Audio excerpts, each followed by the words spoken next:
Yo, what is up, guys? It's Cone back here again tonight with another video, second video of the night. Like I said in the end of my Russell Westbrook video that just came out about probably like an hour and a half ago, as you are seeing this video, I said that I might do a recap of the NBA games from tonight, which is exactly what I'm here to do. It was a pretty good slate of games, and so I really wanted to talk about some of these. Particularly, I want to talk about Pelicans Celtics. But first of all, the first game of the night was Pacers Wizards, and I'm not going to talk about it. I just dropped a whole video, a 10-minute video, talking about Russell Westbrook's game in that game. Shout out to Domantas Sabonis for dropping 35 points as well, alongside Russell Westbrook's crazy 35-point, 20 assists, 10 rebound triple-double game, first in NBA history. If you want to hear more about that game, go check out that video. But I am going to go straight into Pelicans Celtics, which is the main game I want to talk about in this video. So, if you like NBA content like this, drop a like, drop a subscribe, comment below, tell me what your takeaways were from today's game, and let me know what you think about the stuff I'm about to say about Pelican Celtics. So, going into this game, the Celtics, they kind of looked to be in control for a while, and then the Pelicans went on a crazy, I believe it's a 17-0 run in the fourth quarter to really take command of the game. The Celtics made a late run to try and come back, but inevitably they did not, losing this game. Fournier stunk in this game. This was Evan Fournier's first game since joining the Boston Celtics. He had to clear health protocols before he could play for them, and he shot 0 for 10 in the Celtics debut of his. It was the worst, I believe it was the worst shooting performance, or he was the only Celtics player to play the amount of minutes that he had while also not scoring a single point since like the shot clock era began, which is a really bad debut for like the star of your trade deadline pickups. But he'll be fine. He's a good player. It happens sometimes. Nerves can sometimes get to you. They also did not have Jaylen Brown in this game, so it's less so of a bad loss, although it was a bad loss. The Celtics need to be able to win some of these games. Something I always say on this channel is that good teams win games without some of their good players. The Celtics just have not really been capable of that at times. Tatum continues to play really, really well. He's been really good recently.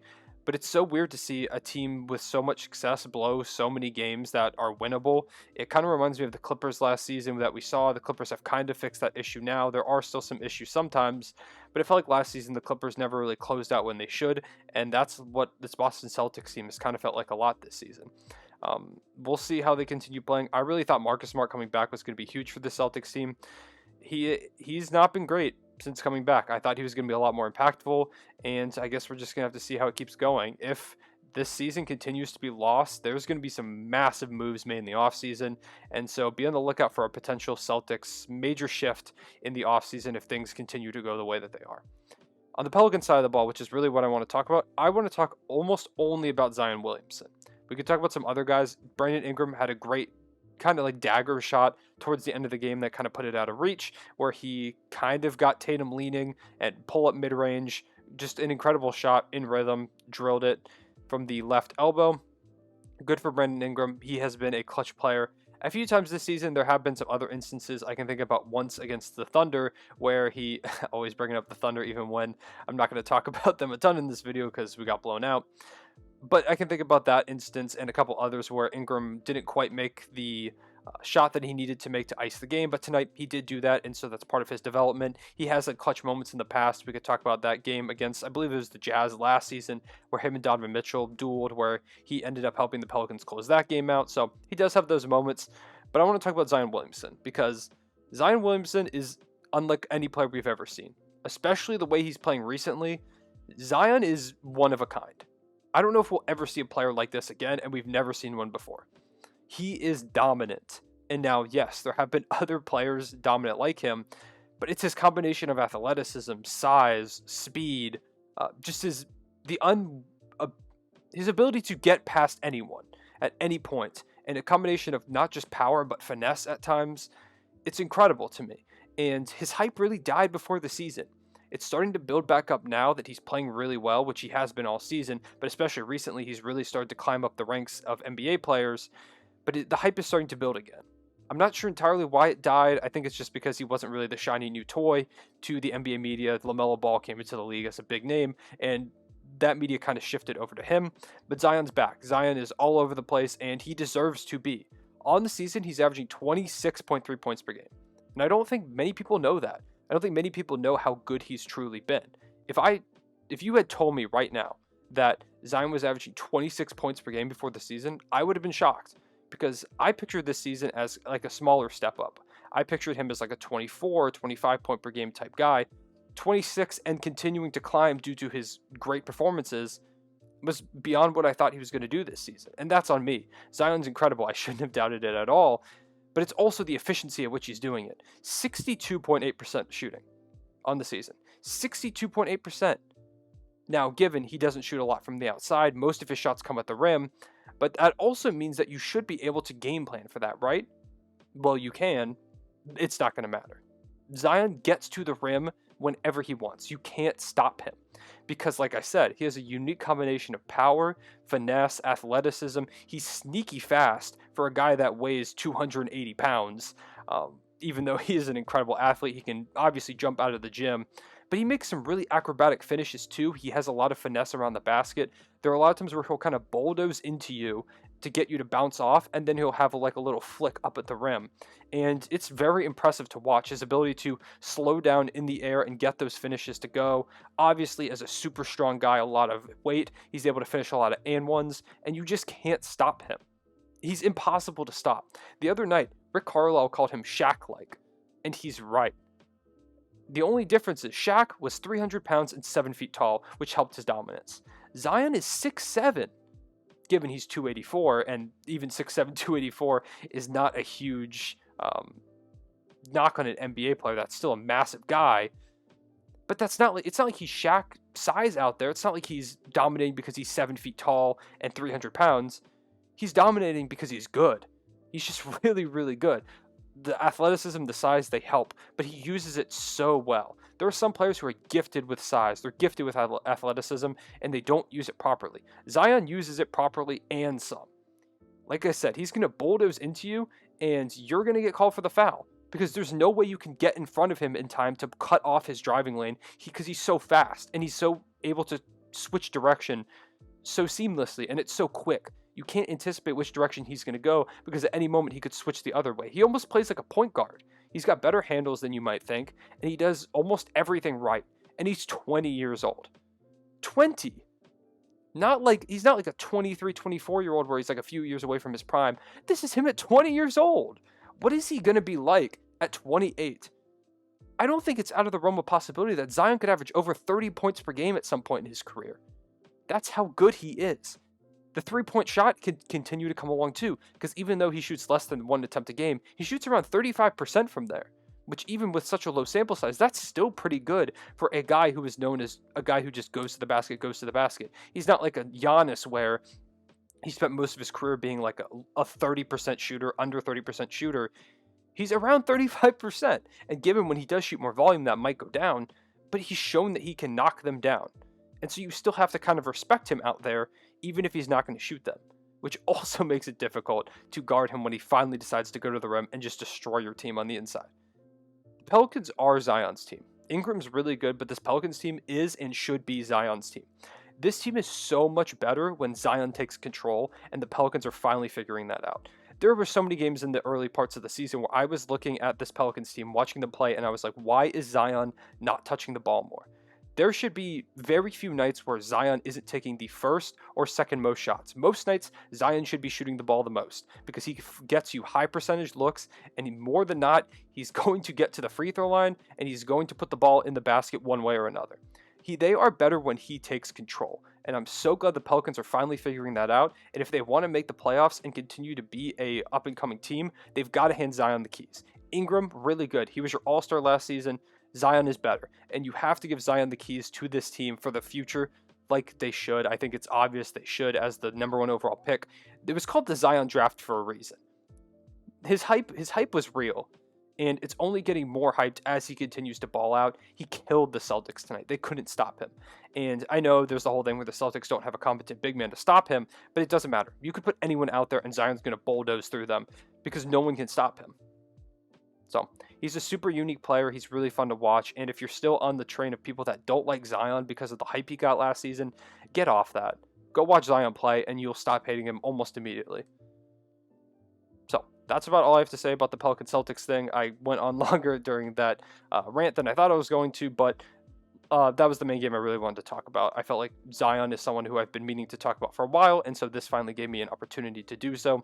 The other games tonight, Heat Knicks, defensive battle, not much happened here. Really low scoring first half, also low scoring second half. Ended up with a Heat win 98-88, snapping that losing streak that they were on. Since they picked up Trevor Ariza, they have not really been winning. The Knicks are kind of starting to fall back a little bit. They've got to get back on track if they want to stay in that Eastern Conference playoff picture with so many teams around that area. You can't afford to lose too many games, and as a young team, it is expected that you are going to have some ups and downs. We'll just have to see if they are resilient enough to turn things around. Timberwolves Nets. James Harden, another great game from him. Kyrie Irving had a great game in his return from absence, and I want to give a shout to the Timberwolves, who the Nets came into this one as a should be prohibitive favorite with, obviously, they're missing Kevin Durant, but it doesn't really matter when you have James Harden and Kyrie Irving. And the Timberwolves put up a great fight. This game was close all throughout, and really just in the final few seconds is when it slipped away from the Timberwolves, which is the difference between a contender, even without your best, second best player, depending on where you want to put Durant, with the way Harden's been playing this season. But that's the difference between a contender and a team that is not very good. In the Timberwolves, they just can't close out those games. It happens. But I do want to give credit to one player in particular, and that's Jaden McDaniels. He had a really good game tonight, and he's been really going under the radar this season. There was reports that he was a guy that the Magic wanted in an Aaron Gordon trade package, and the Timberwolves said no. And you might look at that and go, wow, that was dumb. But Jaden McDaniels has been really, really good for them this season. He can hit the three. He has some ability as a playmaker. He's a solid rebounder. He can step out to the three-point line and score really well. A really solid defender, super versatile on the defensive end of the ball. And he just does everything, a little bit of everything. And he's starting to look like a prototypical power forward you might want next to Karl Anthony Towns. If Jaden McDaniels can continue to develop the way that he has played this season as a defensive-minded guy who can step out and hit the three, that's huge for this Timberwolves team that's been looking for a power forward for so long. They keep trying the guys, and they just really can't seem to find anyone. And if McDaniels is able to keep developing, he is that guy at the power forward position. That allows you to go out and draft a guy like Cade Cunningham to put in the backcourt with D'Angelo Russell.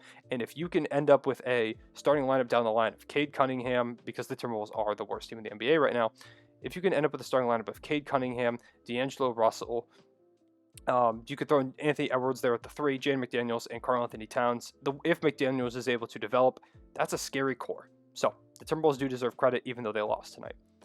As for the Mavericks Thunder game, there's not much to talk about here for us. Pokusevski played really well, continue to be impressed with him. Josh Hall, an undrafted guy that we brought into the team this offseason, really impressed. I'm hopeful that he continues to get more minutes as we continue to sit guys like SGA with his plantar fasciitis, something like that. Dort in concussion protocol. Baisley's been out for a while with a shoulder injury. As guys continue to get some resting time, I hope Josh Hall and guys like Pokusevski, Roby, Tony Bradley, recent pickup from the trade deadline in the George Hill trade to Philly, continue to get those minutes and continue to evaluate their games so that we can learn who we want on this team going forward into the future and the hopeful return to glory. For the Mavericks side of the ball, they just killed us. We were not very good tonight. They just killed us. Luka's a monster.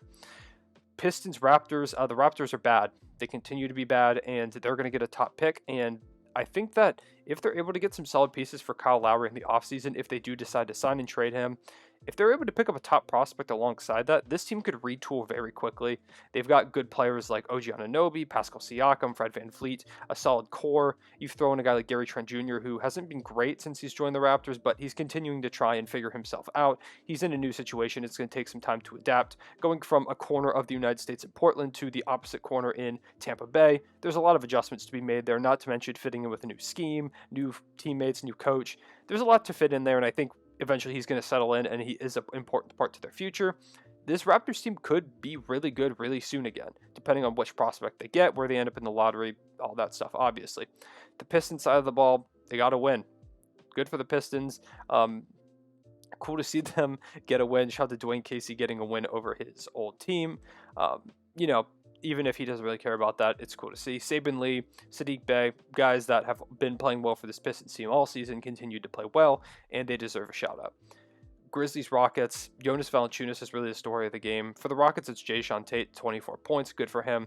But the Grizzlies picking up the win here. Jonas Valanciunas, great game, 30-point performance from him. He's a top 10 center. He's a guy that a lot of people don't talk about, and I feel like he deserves more credit. So shout out to Jonas Valanciunas for that one. The Kings continue to win against the San Antonio Spurs. This is one of their better wins of the season, beating the Spurs by 17 points. Luke Walton said tonight that this made the team better. Tonight that they got better against the San Antonio Spurs. And I think that's true. I think the Kings have been playing a little bit better recently. Maybe it was they finally got the trade deadline jitters out of the system. They didn't know who was going to be on the team. Mo Harkless had a really good game, picked up from the Nemanja Bjelica trade to the Miami Heat. So who knows? Maybe the Kings do decide to make the playoffs, or not decide. They don't have a say in that necessarily. Maybe they decide to, or the decision to keep your guys at the trade deadline was a good one. They try and get some playoff experience. They're at least going to make a run for the play-in tournament. I don't know if they get there. It's going to be between them and the Pelicans probably, so we'll have to see who wins out in that matchup. But the Spurs continue to fall a little bit. I wouldn't be surprised if they did end up falling out of the playoffs. There's just a lot of good teams in the West, and the Spurs are really young. Even if they do have the greatest coach of all time in Greg Popovich, there are some really good squads out there. Now, we have 3 games left. Cavaliers Jazz, I don't want to talk about this at all. Cool game from Donovan Mitchell. The Cavs lost by 39 points. They're not very good. Jazz are really, really good. Bucks Clippers. Mike Budenholzer has to go. I still don't think he's the answer at coach for Milwaukee. I think things are starting to stagnate in Milwaukee, and I think there have to be some changes made in the offseason, especially if this season doesn't go the way they hope. And the way they hope is a championship. So if they don't win a championship, if they fall out in the playoffs again early, I think Mike Budenholzer has to go. For the Clippers, solid performance from them, picking up a 24-point win against the Bucks. Even if they don't have everyone quite healthy, is still very good. The Bucks had enough of their roster healthy to have hopefully made this a good game. It just wasn't. The Clippers are looking good. And Bulls Warriors, finally the last game of the night. It was a long night of games. The Bulls, the Vucevic experiment isn't looking great so far. 0-2. They've lost a lot recently. I still think they have a chance to make the playoffs with LaVine and Vucevic, but LaVine has to be healthy. He looked like he was kind of limping out there and playing on a sore ankle, I believe, tonight. So hopefully he's able to get some rest in and come back healthy. But they might want to sit him for a little bit. Lauren Markkanen is not the answer next to Nikola Vucevic in the front court. I like that they started Thaddeus Young, but Markkanen's starting to look like a bust. They might have to move on from Markkanen in the offseason, which sucks because I really thought he had a lot of potential, but maybe he just needs a different situation because it's not looking like Chicago's the place for him right now. And on the Warriors side of the ball, Steph Curry came back, and he was Steph Curry. He had a very casual 30-point game. It looked like he was half trying out there. So that's all the games from tonight. We finally made it through in just under 18 minutes, so that's cool. Let me know what you thought about all these games today. Let me know what you thought about the Zion conversation from the start of the video, and I will see you guys later. Real ones, say it back.